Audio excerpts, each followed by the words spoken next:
Vamos dar sequência aos nossos trabalhos e a doutora Ana Lebreiro, do Hospital de São João, vai falar sobre a abordagem e tratamento da estacistolia ventricular e supraventricular na prática clínica. Ana. Muito boa tarde a todos. Começamos então, à semelhança dos meus colegas, vou começar então com um caso clínico. Trata-se de um homem de 73 anos, sem grandes fatores de risco, que vai ao seu médico assistente porque desde há algum tempo tem umas queixas de mal-estar torácico, umas palpitações, uma coisa inespecífica. Fez um ECG, que basalmente era normal, mas mostrou uma extracístole ventricular. O seu médico assistente resolveu pedir-lhe um Holter. E no Holter viu-se que tinha muitas extracístoles ventriculares, todas iguais, e ao longo do dia teve várias extracístoles. A questão aqui é, qual é a errada? O que é que não está correto nestas hipóteses? Será importante quantificar quantas extracístoles afinal teve ao longo deste dia, ou basta dizer que teve, e qual é o seu padrão circadiano? A realização do ecocardiograma é uma medida acertada.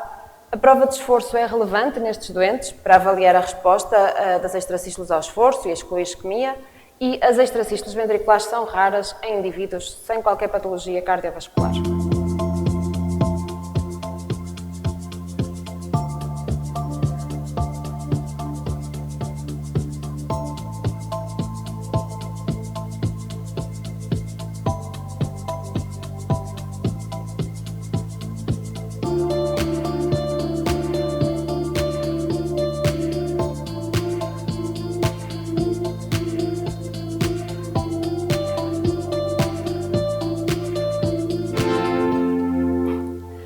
É verdade. Vamos então agora referir um bocadinho sobre pensar um bocadinho sobre cada uma destas hipóteses. De facto, elas são muito frequentes em indivíduos sem cardiopatia estrutural. A prevalência destas extracístoles relaciona-se fundamentalmente com a população que nós estamos a estudar, com o método de diagnóstico que vamos usar e, sobretudo, com o tempo que os monitorizamos. Quanto mais tempo, mais a probabilidade é de encontrar alguma extracístole. Em estudos já publicados, em Holters de 24 horas, até 80% dos indivíduos, aparentemente sem qualquer cardiopatia, têm extracístoles ventriculares ocasionais. Sabemos que a prevalência também aumenta com a idade, aumenta em indivíduos que tenham cardiopatia estrutural ou outras doenças concomitantes, como a doença pulmonar obstrutiva crónica ou síndrome da apneia do sono. Os sintomas habitualmente são muito reduzidos ou mesmo inexistentes, já que também é uma condição tão prevalente, é natural que a maioria das pessoas não ande aí a queixar-se com palpitações.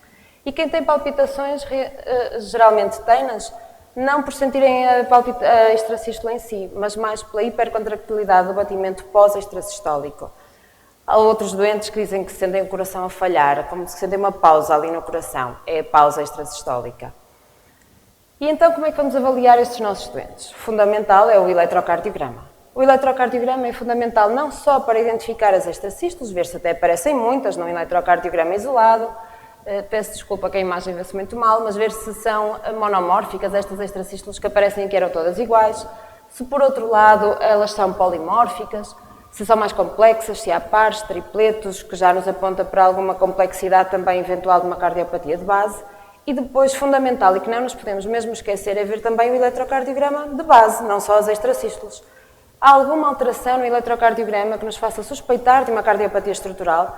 Há indícios de padrão de Brugada, um QT longo, há ondas Q sugestivas de isquemia miocárdica, há eletrocardiogramas completamente anormais, como este, ondas T invertidas, muito sugestivas de miocardiopatia hipertrófica. E isto é fundamental na avaliação inicial. Depois devemos complementar esta avaliação com uma monitorização mais prolongada, como falámos já, para ver quantas extracístoles têm ao longo do dia, qual a morfologia, qual o padrão circadiano, fazer uma avaliação estrutural, ver se há alguma cardiopatia estrutural de base, e essa avaliação passa pela realização de ecocardiograma e, em certos casos, de ressonância magnética.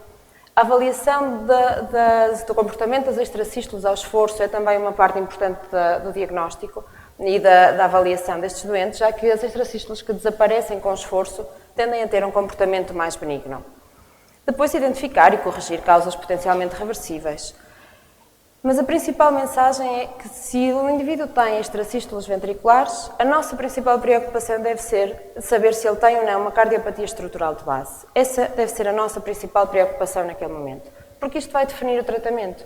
Se tiver uma cardiopatia estrutural, temos que dirigir o tratamento a essa cardiopatia, dar bloqueadores beta, se tiver um QT longo, tratar a isquemia, se tiver cardiopatia isquémica, tratar hipertensão numa miocardiopatia hipertensiva. Mas se não tiver cardiopatia estrutural, há apenas duas indicações muito claras para tratar estes doentes. Doentes que têm muitos sintomas limitativos da sua atividade dia-a-dia, apesar de terem sido tranquilizados e de ser explicado que é uma condição que terá uma evolução maioritariamente favorável, ou então nos casos em que esta evolução não é tão boa e que desenvolvem disfunção ventricular, que se acha que é secundária a esta carga extrasistólica.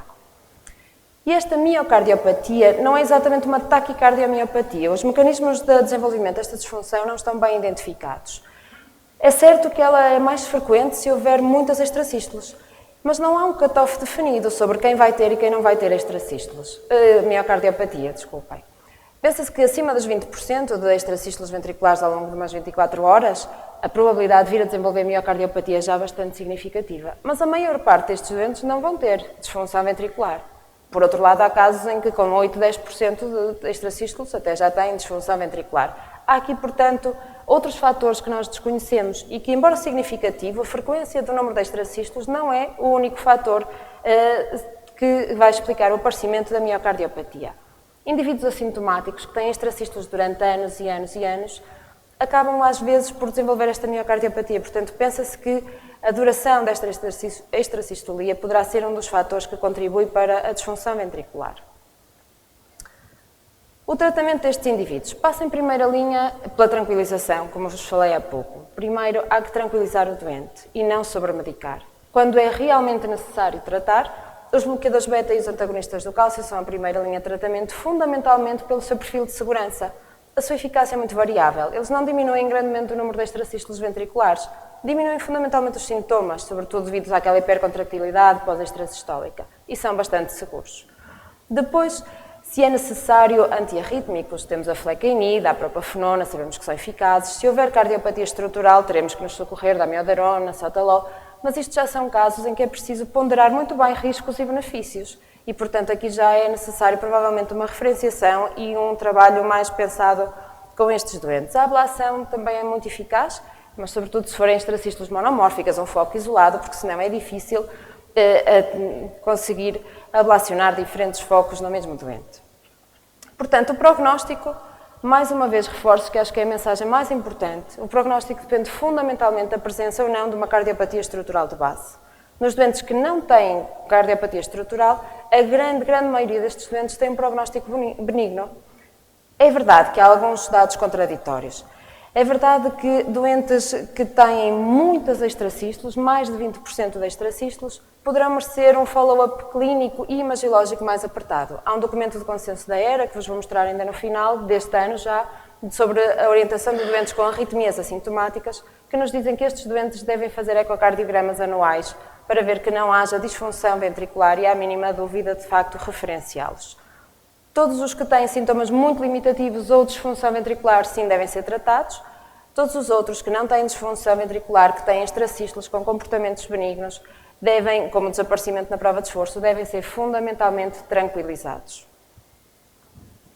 Passando a outras extracístoles e mais um caso clínico, temos agora uma senhora de 65 anos, com uma hipertensão arterial, bem medicada, controlada, um bocadinho de excesso de peso, anda muito cansada. Um eletrocardiograma de base era normal e o médico de família pediu-lhe um Holter que mostrou muitas extracístoles auriculares e até alguns runs de taquicardia auricular. E então, qual será aqui a nossa opção correta?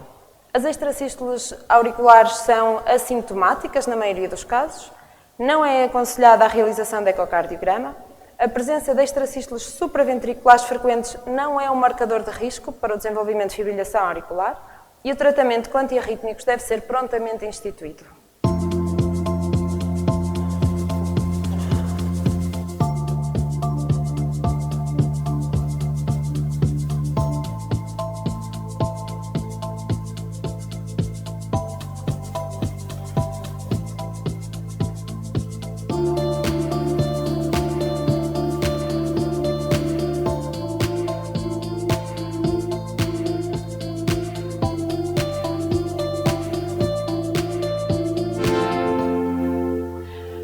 Muito bem. À semelhança das extracístoles ventriculares, também estas são, na sua grande maioria, assintomáticas. Estamos a falar então aqui, temos uma sessão de arritmias assintomáticas, não é bem isso, é que elas são tão prevalentes que também há um grande número de doentes que apesar de tudo têm sintomas e nos chegam a queixar-se com muito mal-estar e palpitações. As extracístoles supraventriculares são então uma ativação precoce das aurículas a partir de um foco diferente do nosso sinusal. Elas são muito frequentes, como estávamos a dizer, em qualquer faixa etária, com e sem cardiopatia estrutural. Sim, doentes com doença mitral e disfunção ventricular parecem ter ainda mais extracístoles supraventriculares, mas a verdade é que, por exemplo, neste estudo suíço, que tem quase 2.000 doentes, em 2.000 adultos, peço desculpa, sem doença, com mais de 50 anos, 99% dos indivíduos tiveram pelo menos uma extracístole auricular durante as 24 horas. Todos temos, uns às vezes sentimos, outras vezes não sentimos, mas é uma coisa muito ubiquitária, digamos. E a etiologia destas extracístoles dependem, novamente, da cardiopatia de base, se existe ou se não existe. Doentes sem cardiopatia estrutural, elas são frequentemente idiopáticas, e um dos sítios muito frequentes de origem das extracístoles auriculares são as veias pulmonares. As veias pulmonares originam muitas vezes extracístoles auriculares que degeneram em fibrilhação auricular e que os meus colegas já referiram anteriormente. Também tóxicos como tabaco e álcool, pelo aumento do tónus simpático, propiciam ao aparecimento das extracístoles auriculares. A cafeína, sim, aumenta o simpático, mas a relação direta entre a cafeína e as extracístoles ou os efeitos pró-arrítmicos nunca foi bem documentada. Outras condições que aumentem a pressão e o volume auricular também contribuem, claro, para o aumento de extracístoles auriculares. De facto, a maioria dos indivíduos permanece assintomática, como referiram na pergunta, poderão ter palpitações, falhas de coração. Há uma situação em que as extracístoles, por serem precoces e chegarem ao nó AV e o estímulo auricular chegar ao nó auriculoventricular ainda numa fase muito precoce, há ali um bloqueio funcional e, portanto, o estímulo auricular não passa para o ventrículo. E se for este o caso, num caso destes de bigeministmo, em que há extracístoles ali a cada setinha, há ali uma extracístole auricular que calha ainda na onda T e que, portanto, apanha o nó AV ainda refratário, não passa o estímulo para o ventrículo e o doente fica com uma frequência ventricular apenas metade daquela que é a sua frequência auricular e pode desenvolver sintomas de cansaço devido a uma bradiarritmia neste contexto. A avaliação diagnóstica passa mais uma vez pelo ECG, claro, ver se tem extracístoles, qual a morfologia da onda P, se tem ou não tem aberrância.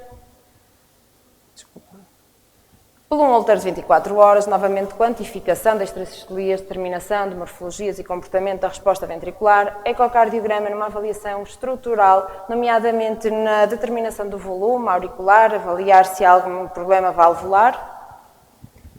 E, portanto, depois o tratamento, mais uma vez, dirigido à cardiopatia de base sempre, se ela existir. Se não existir, tranquilizar os doentes e evitar potenciais fatores precipitantes, isso é fundamental. Os bloqueadores beta, mais uma vez, pelo seu perfil de segurança, poderão ser utilizados, mas a resposta é muito variável. Outros antiarrítmicos, sim, diminuem a frequência das extracístoles, mas, novamente, se estamos a falar de uma situação sem cardiopatia de base e, portanto, de bom prognóstico, vamos tentar evitar utilizar fármacos que têm potenciais efeitos secundários que poderão ser problemáticos. A ablação não das extracístoles auriculares por si mesmas, mas sim se justificar-se-á se estas degenerarem frequentemente em fibrilhação auricular ou se tiverem eventos sustentados de taquicardia auricular. Digoxina, antagonistas do cálcio, não têm um benefício comprovado nas extracístoles auriculares. E o prognóstico depende novamente de uma cardiopatia estrutural e eu estou a bater nisto porque isso é realmente o mais importante nas extracístoles ventriculares e supraventriculares. Mas é verdade que há alguns estudos que mostram que extracístoles auriculares frequentes se poderão associar a uma maior incidência de fibrilação auricular no futuro e mesmo a eventos cardiovasculares, como a hospitalização cardiovascular e até morte cardiovascular. Este é o documento de consenso que vos falei há pouco, que saiu já este ano, sobre como orientar doentes com arritmias assintomáticas. E os autores deste documento de consenso recomendam que indivíduos com mais de 500 extracístoles supraventriculares nas 24 horas devem ser alertados para o facto de terem maior risco de desenvolvimento de fibrilhação auricular e, portanto, devem ser educados a reconhecer os sintomas do pulso arrítmico, fibrilhação auricular, e devem ser monitorizados mais frequentemente, embora não determinem essa frequência, não definam qual é exatamente essa frequência de monitorização. Por outro lado, uma avaliação e uma tentativa de controlo dos fatores de risco é fundamental nestes doentes tratar hipertensão, tratar o síndrome da apneia do sono, incentivar para a perda de peso, para que no futuro o desenvolvimento de fibrilação auricular e o desenvolvimento de outros fatores, de outros riscos cardiovasculares seja também reduzido. E era isto que tinha para vos dizer. Obrigada.